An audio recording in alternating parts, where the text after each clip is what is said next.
नमस्कार दोस्तों, study with Sunil में मैं आपका स्वागत करता हूं।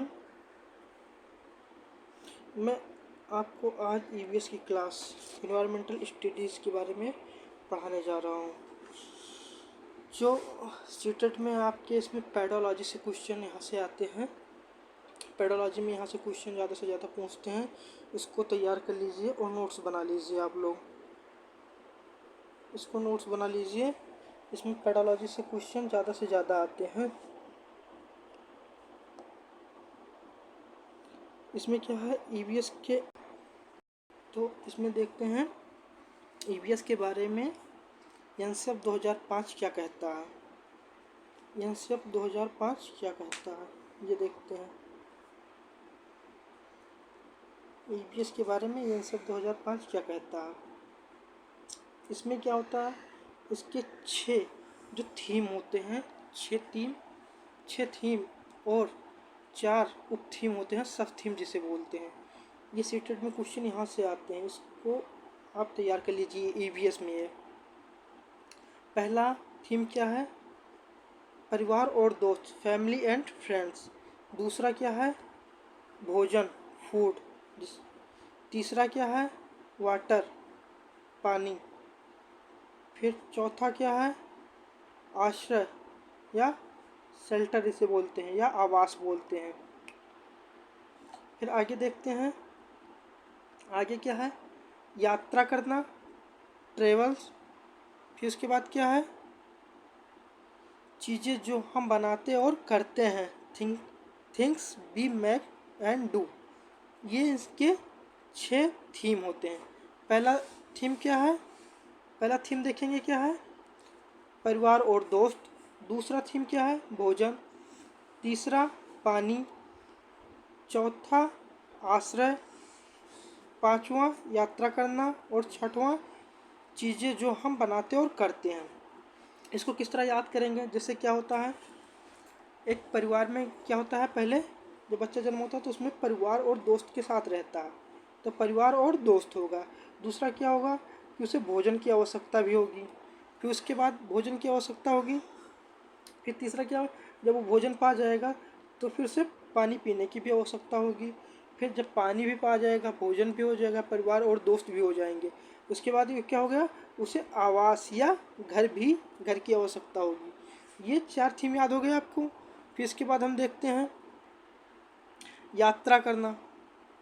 जैसे सब कुछ क्या होगा, हमें घर मिल गया, अब फिर हमें टहलने घूमना, मतलब टहलने निकलना है, तो यात्रा करना। और फिर चीज़ें जो हम बनाते और करते हैं, ये 6 थीम हो गया। फिर इसके बाद इसके 4 उप थीम हैं, जिसे सब थीम बोलते हैं। पहला क्या, परिवार और दोस्त के जो हैं, परिवार और दोस्त पहला क्या बोलते हैं, परिवार जो इसका थीम पहला थीम है, पहले थीम का ये 4 उप थीम है। पहला थीम क्या है, परिवार और दोस्त। इसमें कौन से थीम उप थीम है, संबंध। दूसरा काम और खेल। फिर तीसरा जानवर। और चौथा पौधे। ये इसके 4 उप थीम हो गए।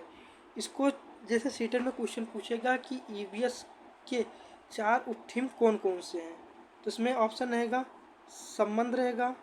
दूसरा क्या रहेगा, काम और खेल रहेगा। तीसरा क्या रहेगा, जानवर रहेगा। और फिर चौथा एक क्या दे देगा, एक थीम से दे देगा। जैसे यात्रा करना, चीज़ें हम कैसे बनाते हैं, मतलब 3 उप थीम रहेगा और एक थीम डाल देंगे। तो उसमें पूछेगा कौन सा उप थीम नहीं है, तो आपको थीम याद कर लेना, कौन कौन से थीम है और कौन कौन से उप थीम है। तो उप थीम ये 4 हैं, इसको 4 तैयार कर लेना। ये 4 उप थीम है इनके, और 6 इसके थीम है, जिसमें आपको पहचान लेना है कि कौन से, जैसे यात्रा करना इसके थीम है, ये चीज़ें हम कैसे बनवाते हैं इसके थीम है। फिर भोजन हो गया, पानी हो गया, और परिवार और दोस्त इसकी थीम है। फिर आगे देखते हैं भोजन। भोजन क्या होता है, भोजन चखना, पाचन, फिर पाक कला। ये भोजन को हम क्या कहते हैं, पकाते हैं, फिर उसके बाद खाते हैं। फिर परीक्षण तकनीकी और किसान और भोजन।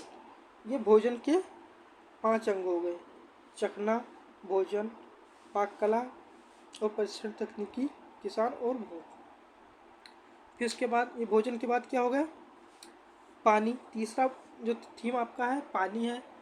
फिर चौथा आश्रय हो गया या आवास हो गया। फिर पांचवा यात्रा करना और छठवां चीज़ें जो हम बनाते और करते हैं। इसके 6 थीम हो गए, इसको तैयार कर लेना है। फिर हम आगे देखते हैं दिए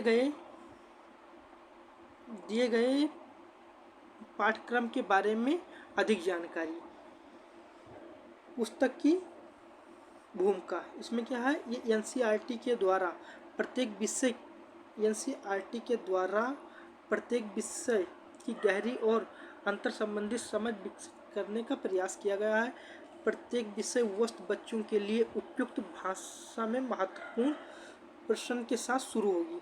इसमें क्या होगा, इसमें एनसीईआरटी के अनुसार इसमें हम बच्चों को बाल केंद्रित शिक्षा जिसे बोलते हैं, इसमें बाल केंद्रित शिक्षा होती है जिससे हम बच्चों को महत्व देंगे। बच्चा या पढ़ना चाहेगा तो उसे पढ़ाएंगे, खेलने की इच्छा है तो उसे खेलने को मतलब खेल कराएंगे। मतलब जो बच्चों की इच्छा है, जिस तरह पढ़ना चाहेंगे बच्चों को हर हाल में उसी तरह पढ़ाएंगे।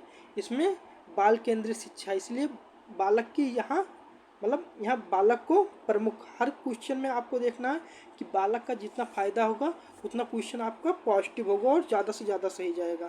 पर जहाँ अध्यापक केंद्रित होगा या तो वो क्वेश्चन गलत हो जाएगा, क्योंकि इसमें बाल केंद्रित शिक्षा क्या है, बच्चों के लिए उपयुक्त भाषा को महत्वपूर्ण प्रश्न, इसमें बच्चों को महत्वपूर्ण ज़्यादा दिया गया है।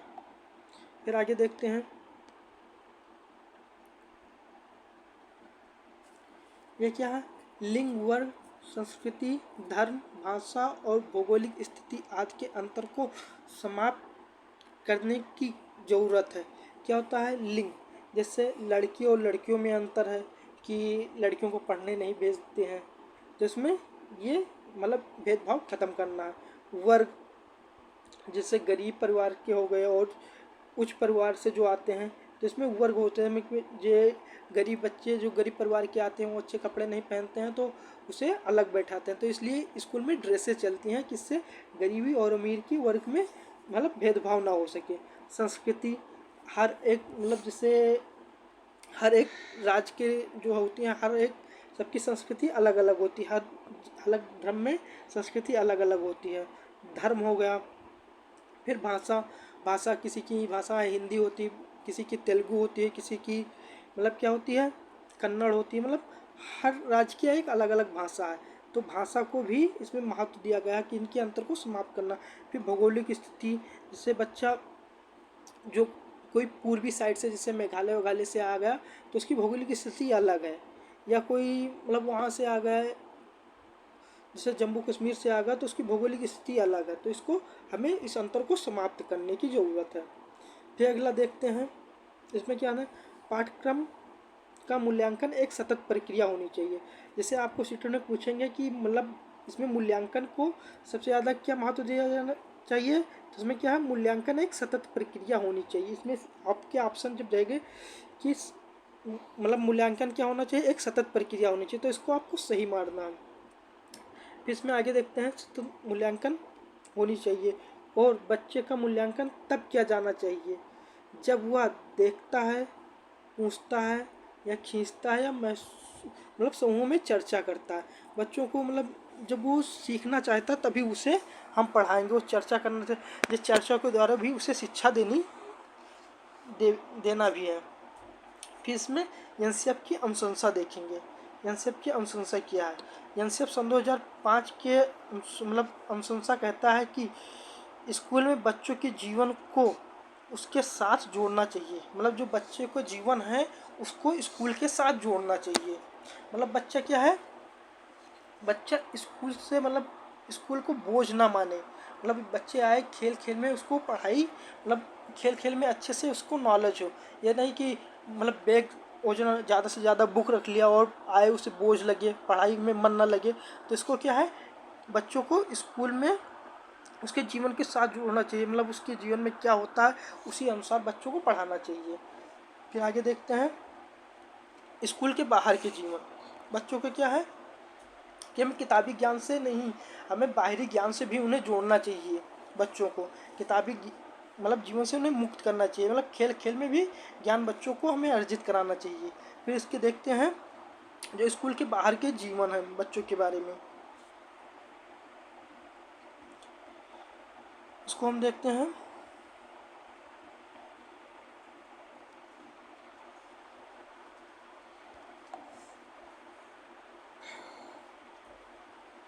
स्कूल के बाहर के जीवन, यह स्कूल घर और समुदाय के बीच की खाई को कम करना है। यह क्या है, जैसे स्कूल और घर और समुदाय के बीच में जो खाई है इसे कम करना है, कि बच्चा मतलब जैसे समाज और स्कूल, जैसे स्कूल में बच्चा व्यवहार करेगा उसी तरह समाज में भी घुल मिल जाए, वह परिवार में घुल मिल जाए, उसी तरह उसकी खाई को गैप को कम करना है, कि बच्चा स्कूल जाने से डरे ना, बच्चा मतलब स्कूल जाना चाहे, इसलिए इसकी शिक्षा इतना सुगम बनाना है।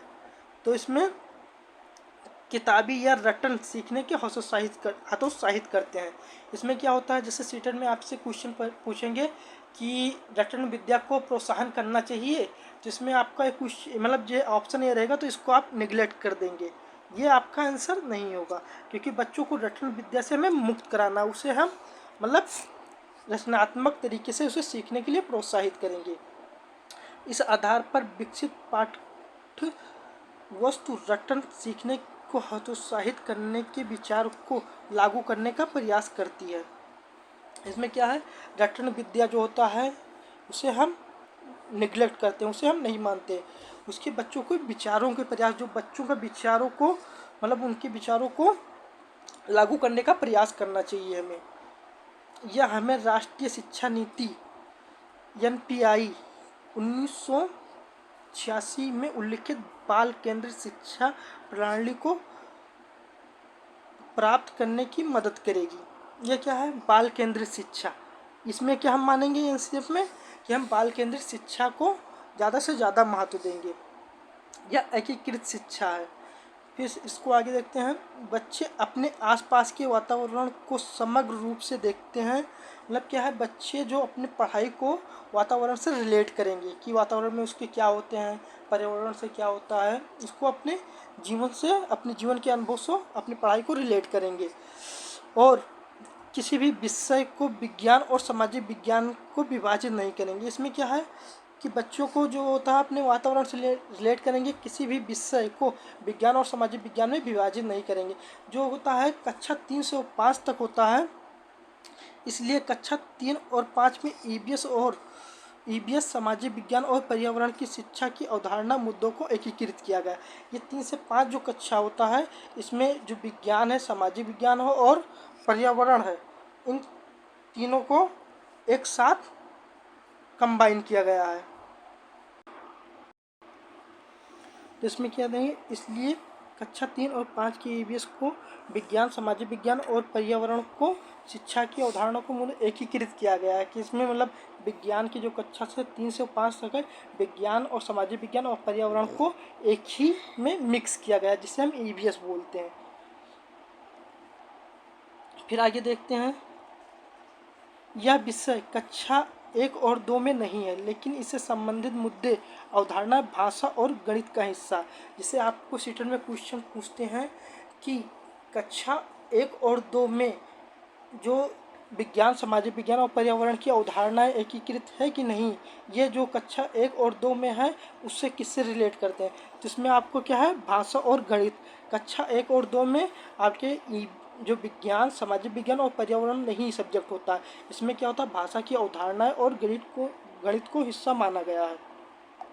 फिर आगे देखते हैं, ईवीएस के पाठ्य पुस्तक को परिभाषाओं और मात्राओं की जानकारी के लिए स्थान नहीं है। इसमें क्या है, इनके परिभाषाओं और मात्राओं की जानकारी का कोई स्थान नहीं है। यहाँ तक कि पुस्तक की में प्रयुक्त भाषा औपचारिक नहीं है, बल्कि बच्चों द्वारा बोली जाने वाली भाषा है। औपचारिक शिक्षा मतलब भाषा क्या होती है, अनौपचारिक क्या होता है, मतलब अनौपचारिक क्या होता है, जैसे अनौपचारिक होता है जिससे हम समाज से जो सीखते हैं वो अनौपचारिक शिक्षा हो गए, और जो हम स्कूल से या विद्यालय से ग्रहण करते हैं वो क्या हो गया, औपचारिक शिक्षा हो गई। तो औपचारिक शिक्षा अनौपचारिक में अंतर ये है कि हमें अनौपचारिक को निगलेक्ट करते हैं, यहाँ हम अनौपचारिक को नहीं मानते हैं। हमें मतलब क्या मानते हैं, बल्कि बच्चों द्वारा बोली जाने वाली भाषाओं को मानते हैं, जो वो अपने समाज से या अपने घर परिवार से जो जहाँ की वो रहते हैं वहाँ उस अनुसार की जो भाषाएं हैं उनके भाषाओं को, अनौपचारिक भाषाओं को हम महत्व देते हैं। हम औपचारिक भाषाओं को महत्व नहीं देते हैं। तो फिर इसके आगे हम देखते हैं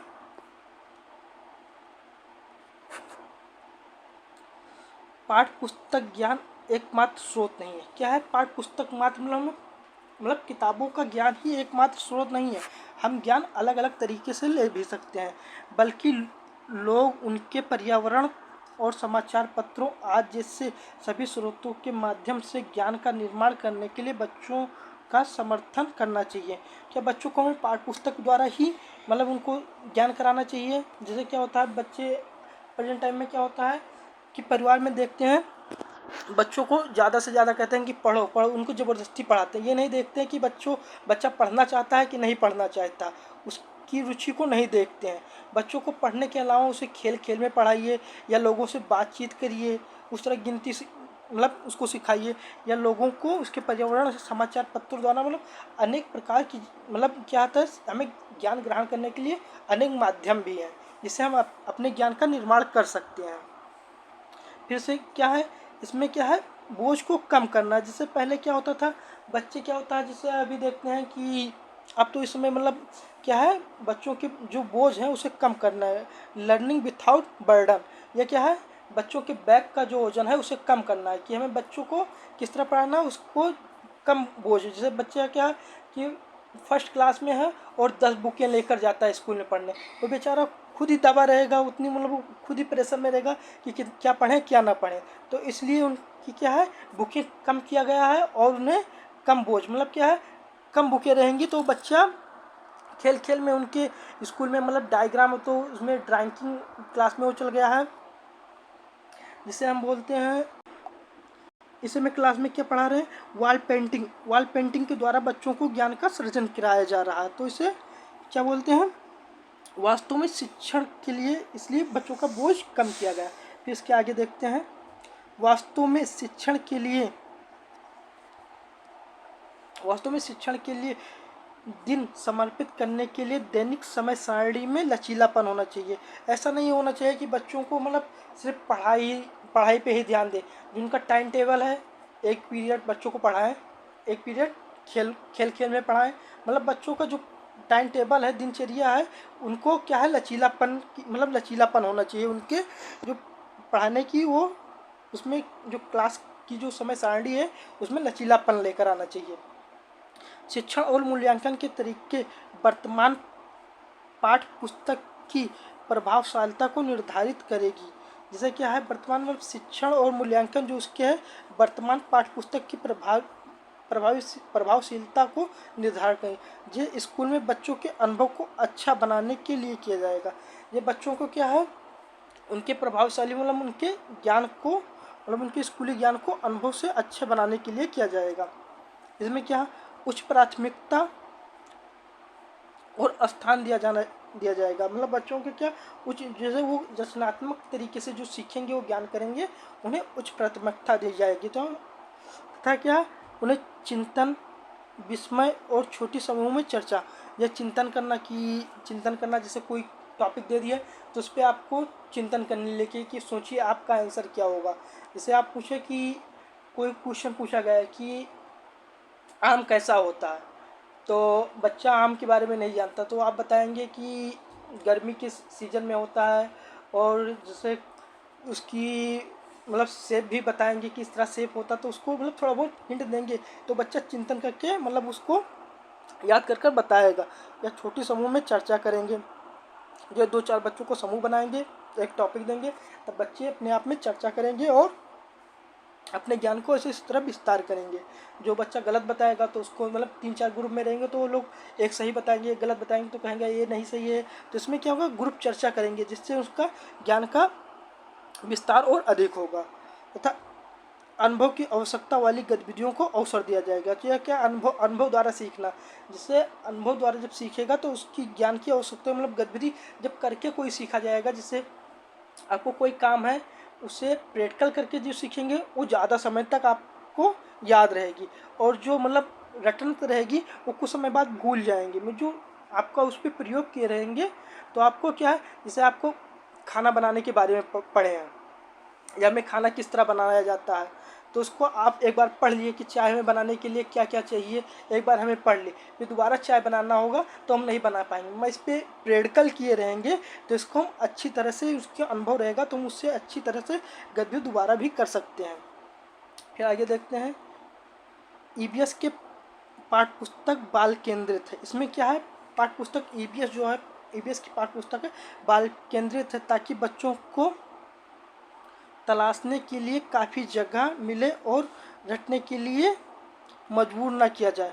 बच्चों के इसमें क्या है, बाल केंद्रित शिक्षा, जिसमें बच्चों को मतलब तलाश करने के लिए, जिससे उसे मतलब जैसे क्लास के बाहर, फिर उसके बाद उसको टहलने के लिए बाहर लेकर जाया जाए, वहाँ से मतलब तलाश करने के लिए काफ़ी जगह देनी चाहिए और रटन विद्या से उसे छुटकारा देना चाहिए।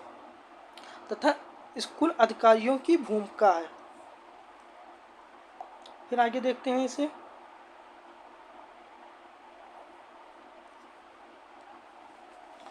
स्कूल में प्रधानाचार्य और शिक्षक बच्चों को अपने स्वयं के सीखने पर विचार करने और कल्पना गतिविधियों और प्रश्नों को आगे बढ़ाने के लिए प्रोत्साहित करने का प्रयास करते हैं। इसमें क्या है, स्कूल में प्रधानाचार्य और शिक्षक जो बच्चों के स्वयं के ज्ञान को, जो बच्चा का स्वयं का ज्ञान है, जैसे बच्चा आएगा जो वो जानता है उसी के अनुसार जो बोलेगा उसी को, उनके विचारों को हम क्या मान लेंगे। जो बोलेगा, जैसे बच्चा क्लास में आए जो जानता है उसे जो पूछेंगे वो जो बताएगा सही या गलत तो उसको बताएगा, उसकी बातों को मान लेंगे। फिर उसके बाद धीरे धीरे उसके बाद में उसमें सुधार लाएंगे, कल्पनाशीलता की गतिविधियाँ लाएंगे, उसे प्रश्न करेंगे, प्रश्नों को मतलब प्रश्नों के द्वारा उसे प्रोत्साहित करेंगे। तो ये प्रयास किया जाना चाहिए स्कूलों में प्रधानाचार्य और शिक्षक के द्वारा। फिर आगे देखते हैं, बच्चों को अपने वयस्क द्वारा और उन्हें दी जाने वाली जानकारी से जुड़कर ज्ञान का उत्पन्न करना चाहिए। ये बच्चों क्या है, अपने बड़ों से जो जानकारी मिलती है उनसे जुड़कर, जैसे क्या है, बच्चे क्या है, जैसे अपने पापा से पूछें, वो जो पापा से कोई जब कोई चीज़ है तो अपने बड़ों से या पापा से जाएंगे, उसके बारे में जानकारी लेंगे और वो अपने ज्ञान का अनुभव करेंगे कि क्या, तो उनके अनुसार अपने ज्ञान जो उनके साथ जो बताया गया है उनको अपने ज्ञान से ज्ञान को उत्पन्न करेंगे, मतलब उनकी जानकारी को अपने ज्ञान से जोड़ेंगे। फिर इसमें क्या बोले, रचनात्मकता और पहल को विकसित करना संभव है। ये बच्चे में रचनात्मकता, बच्चे नए नए तरीके से रचना करके कोई और पहल करने की विकसित की संभावना मतलब संभव करें। अगर हमें उन्हें सीखने में प्रतिभागियों के रूप में देखते हैं, न कि ज्ञान के एक निश्चित निकाय की के रिसावर के रूप में, से बच्चों को हमें किस तरह देखना चाहिए कि वो कुछ ना कुछ एक, से क्या है, बच्चा एक, जैसे जीन पियाजे के अनुसार क्या बोला गया है, बच्चा एक नन्हा वैज्ञानिक है। नन्हा वैज्ञानिक को कुछ ना कुछ नए नए तरीक़ों से वो कुछ ना कुछ बनाए। जैसे छोटा बच्चा रहता है तो जैसे माचिस की डिब्बी लेगा और माचिस की डिब्बी इकट्ठा करेगा और उसके बाद उसमें एक एक माचिस से लाइन से जोड़ लेगा, उससे रेलगाड़ी बना लेगा। या और सामान जैसे मिट्टी के खिलौने लेकर आएगा तो मिट्टी के खिलौने से घर बनाता है। तो उसी तरह नए नए मतलब क्या है, रचनात्मक तरह से बच्चे सीखता है। उसे क्या है ना कि ज्ञान का एक निश्चित निकाय माना जाए, उससे क्या है रचनात्मक तरीके से उसे सिखाया जाए। तब पुस्तक को परीक्षा का एकमात्र आधार नहीं मानना चाहिए। परीक्षा मतलब पुस्तक को एकमात्र ज्ञान का आधार नहीं मानना चाहिए। बच्चा जो है इनके उससे बुक के अलावा भी जो बच्चा है अलग तरीके से ज्ञान का अर्जन कर सकता है, क्योंकि यही कारण है कि सीखने के अन्य संसाधनों और साइडों की उपेक्षा की जाती है। जो प्रेजेंट टाइम में है, सब लोग क्या मानते हैं कि हाँ पुस्तकों से ही ज्ञान एकमात्र तरीका है जो बच्चों ज्ञान का सृजन कर सकते हैं, उन्हें नॉलेज हो सकती है वो पुस्तकों द्वारा हो सकती है। वो नहीं समझते हैं कि बच्चे अन्य संसाधन या अन्य साइडों से, जो प्रेजेंट टाइम में क्या है, बच्चे मोबाइल से भी पढ़ रहे हैं, बुक से मतलब PDF भी मिल जा रहा है। बच्चे क्या होता है मोबाइल से ऑनलाइन पढ़ते हैं। अब तो बहुत कम लोग बच्चे मतलब बुक से यूज करते हैं, ऑनलाइन क्योंकि उपलब्ध है, पीडीएफ भी मिल जा रहा है, ऑनलाइन क्लास टीचर मिल रहे हैं, तो इसलिए इनको मतलब अलग अलग तरीक़ों से बच्चों का ज्ञान का संसाधन की साइडों पे मतलब इनकी उपेक्षा की जाती है। इसको और बढ़ावा देना चाहिए, जो बच्चों को अनेक अनेक तरीके से सीखें। आज हमारे क्लास के लिए बस इतना ही। Thank you.